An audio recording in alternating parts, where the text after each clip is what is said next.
Fisiologi Sarjana Terapan Kebidanan dari kelas 1A kelompok 3. Di sini kami akan menjelaskan tentang anatomi dan ukuran dari kepala janin dan panggul.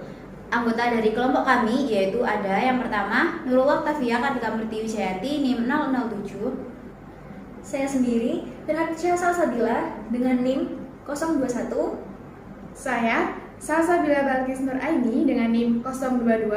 Saya Gading Widinatias Prasasti NIM 034. Saya Maulidia Miranda NIM 041. Pertama, kita akan mempelajari tentang anatomi kepala janin. Nah, bagian ini merupakan bagian yang paling penting karena dalam persalinan besar kepala bayi dengan panggul ibu perbandingannya harus pas. Nah, hal ini yang sangat menentukan. Apabila kepala bayi itu bisa keluar melalui jalan lahir, maka bagian-bagian yang lain bisa melalui jalan lahir dengan mudah. Oleh karena itu, kita sebagai seorang bidan harus memahami dan belajar dengan seksama anatomi, fisiologi, serta ukuran kepala dan panggul ibu. Lalu yang selanjutnya kita akan menjelaskan tentang bagian-bagian kepala. Yang pertama ada bagian muka. Bagian muka ini terdiri dari yang pertama ada tulang hidung atau os nasal di sebelah sini. Ini tulang hidung. Lalu yang kedua ada tulang pipi atau os zygomatikum, itu ada 2 buah, ada di bagian dekstra atau kanan dan di bagian sinistra atau kiri. Lalu yang ketiga ada tulang rahang atas atau os maksimal, ada di sini, di bagian dekstra juga ada di bagian sinistra, di bagian sini, bagian atas. Lalu yang terakhir ada tulang rahang bawah atau os mandibular, ada di bagian sini. Di bawahnya os maksimal. Nah, lalu bagian yang kedua ada bagian tengkorak. Bagian ini merupakan bagian yang terpenting pada persalinan karena biasanya bagian tengkoraklah yang paling depan atau yang paling bawah. Adapun bagian tengkorak ini terdiri dari yang pertama ada tulang dahi atau os frontalis di sebelah sini. Ada 2 di mana os frontalis kanan dan kiri itu dipisahkan oleh sutura. Lalu yang kedua ada tulang ubun-ubun atau kita bahasa ilmiahnya ada os parietal, itu ada di sebelah sini. Dekstra dan sinistra, nanti di tengah-tengahnya ada sutura. Lalu nomor 3 ada tulang pelipis atau os temporalis, ada di atas telinga sini, bagian dekstra dan bagian sinistra sini. Dan yang terakhir itu ada tulang belakang kepala atau os occipital, ada di bagian sini.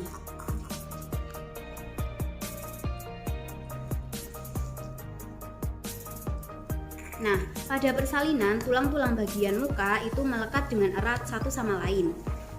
Tulang-tulang muka ini berkaitan erat satu dengan yang lainnya. Beda halnya dengan tulang-tulang bagian tengkorak tadi yang agak lemah hubungannya. Lalu juga antara tulang-tulang tersebut di atasnya terdapat sela otak atau sutura yang tadi ada di antara os frontal sama os parietal. Pada janin, sutura ini memungkinkan adanya pergeseran. Apabila kepala anak tertekan, maka tulang yang satu akan bergeser di bawah kedua tulang ubun-ubun. Sutura dan ubun-ubun itu penting sekali diketahui untuk menentukan letak kepala pada saat persalinan. Di sini saya akan menjelaskan tentang sutura. Jadi, sutura itu yang menyambungkan tulang-tulang tengkorak. Di sini saya akan menjelaskan sutura pada bagian belakang terlebih dahulu. Nah, seperti yang sudah saya tunjuk ini merupakan sutura lamboidea yang merupakan penghubung antara os occipitalis dan kedua os parietal yang ini. Jadi merupakan penghubung antara os occipitalis dan kedua parietal yang ini. Setelah itu yang merupakan sutura utama. Ini merupakan sutura utama. Sutura utama pembagi antara kedua os parietal, kanan dan kiri, kanan dan kiri. Yang merupakan sutura sagittalis. Di sini saya akan menjelaskan tentang ubun-ubun.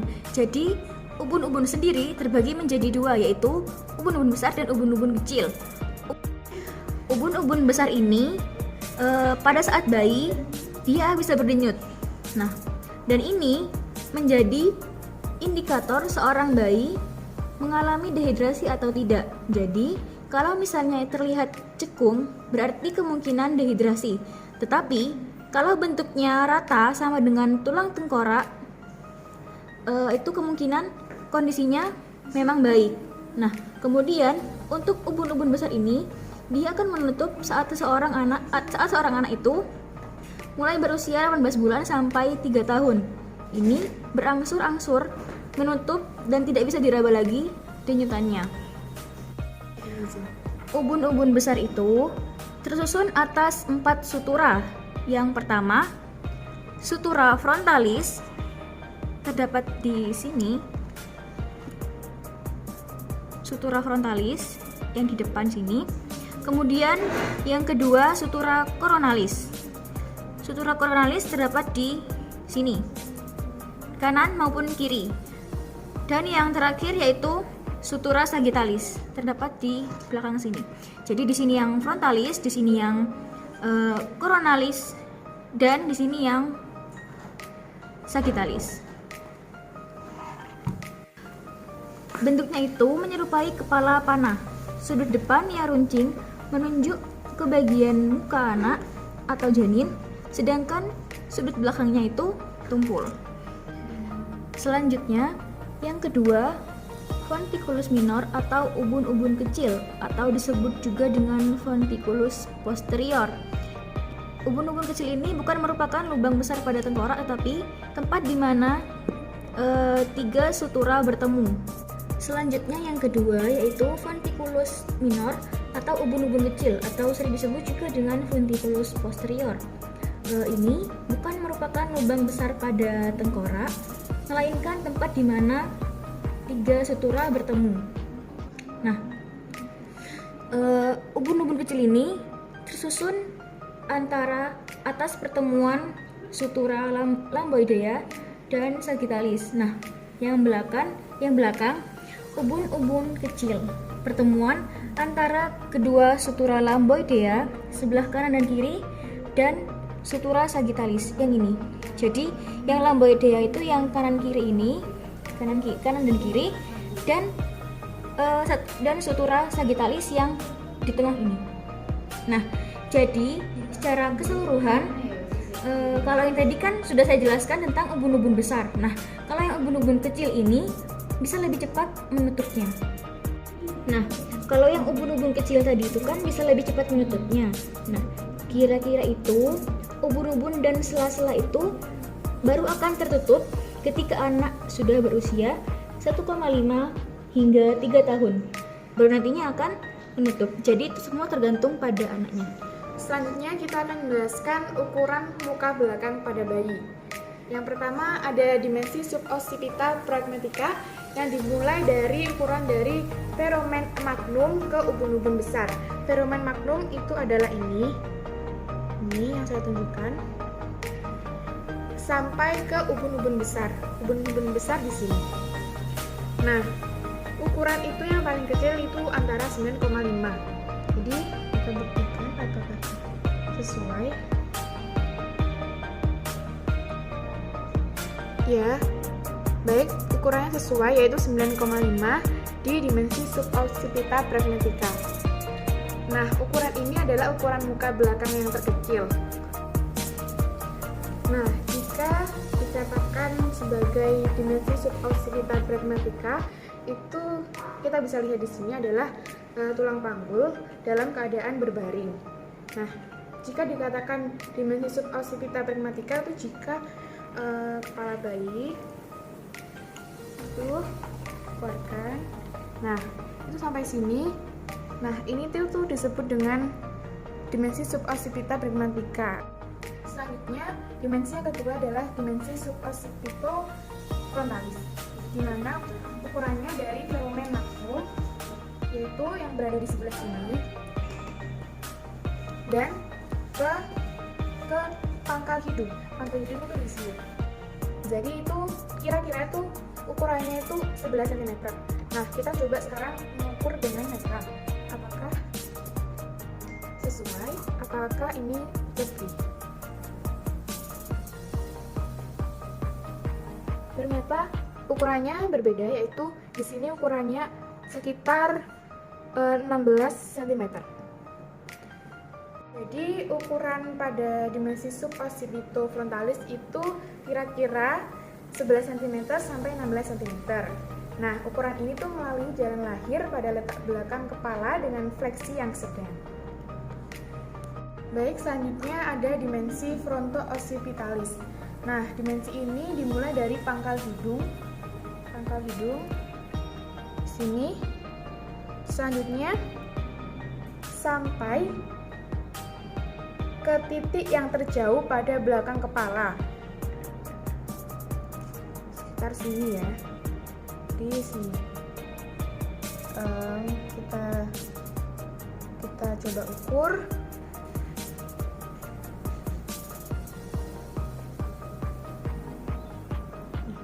Di sini kita menunjukkan angka 13,5. Jadi ukuran dimensi fronto-occipitalis itu mulai dari 12 cm sampai 13,5 cm. Nah, ukuran ini melalui jalan lahir pada letak puncak kepala. Baik, selanjutnya ada dimensi mento-occipitalis. Nah, dimensi ini dimulai dari dagu ke titik yang terjauh pada belakang kepala. Ini adalah tulang dagu di sini sampai ke titik yang terjauh pada belakang kepala. Jadi sekitar sini ya, di sini. Ini kira-kira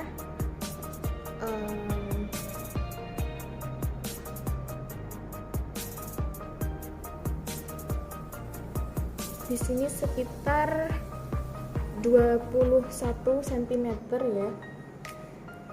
Jadi ukuran dimensi mento-occipitalis itu kira-kira dimulai dari 13,5 cm sampai 21 cm. Nah, ukuran ini adalah ukuran terbesar dan biasanya tuh yang paling susah keluar dan melalui jalan lahir pada letak dahi.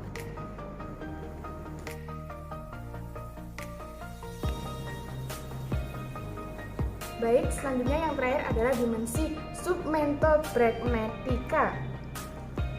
Nah, ini ukurannya dari bawah dagu, yaitu dari os hyoidea, dari sini.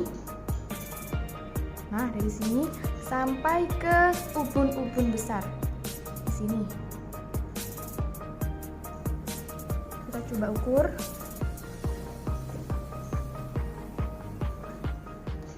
Di sini kita menunjukkan ukuran di sini sekitar 11 cm.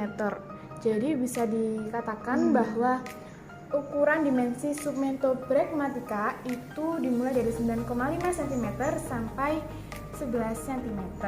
Nah, ukuran ini tuh melalui jalan lahir pada letak muka. Jadi kita diperlihatkan dengan selanjutnya muka. saya akan menjelaskan mengenai ukuran melintang. Ukuran melintang ada dua, yaitu yang pertama adalah diameter biparietalis dan yang kedua adalah diameter bitemporalis. Diameter biparietalis adalah ukuran yang terbesar antara kedua os pariental. Jadi kedua os pariental. Selanjutnya kita ukur.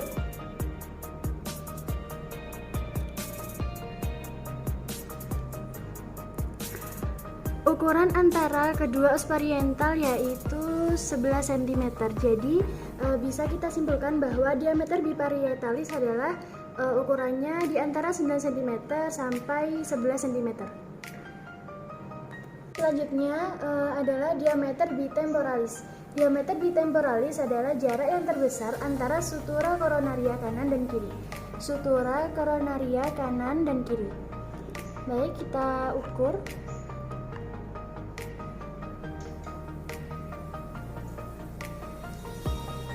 Jarak terbesar antara sutura koronaria kanan dan kiri yaitu 10 cm. Jadi bisa kita simpulkan bahwa jarak yang terbesar antara sutura koronaria kanan dan kiri yaitu 8 cm hingga 10 cm. Baik, selanjutnya ukuran lingkaran kepala. Dibagi menjadi 3, yaitu yang pertama circumferentia suboccipitobregmatica, yang kedua circumferentia fronto-occipitalis, yang ketiga circumferentia mento-occipitalis. circumferentia suboccipito bregmatica dari tengkuk, suboccipito dan puncuk kepala bregmatica di sini kira-kira ukurannya 32 cm. Coba kita hitung. Dari tengkuk sini.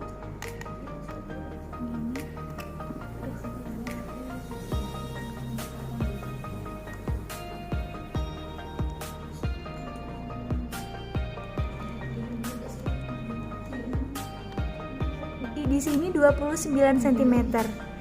Jadi bisa disimpulkan bahwa suboccipito bregmatica lingkaran kecil kepala berkisaran 29 sampai 32 cm. Circumferentia fronto-occipitalis lingkaran sedang kepala berkisaran 34 cm. Dari sini sampai sini. Sini ya. Kita hitung.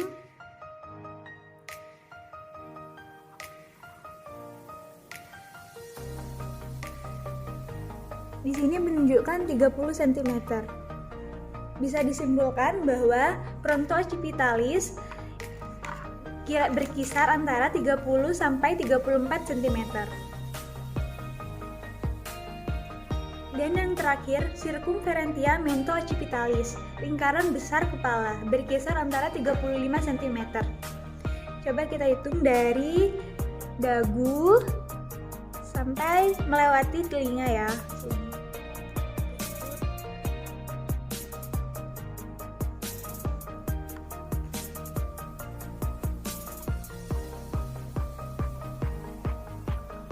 Di sini 32 cm. 32 cm. Jadi bisa disimpulkan bahwa mento-occipitalis berkisar antara 32 cm sampai 35 cm. Sekian presentasi dari kami, kurang lebihnya kami mohon maaf, semoga bermanfaat. Wassalamualaikum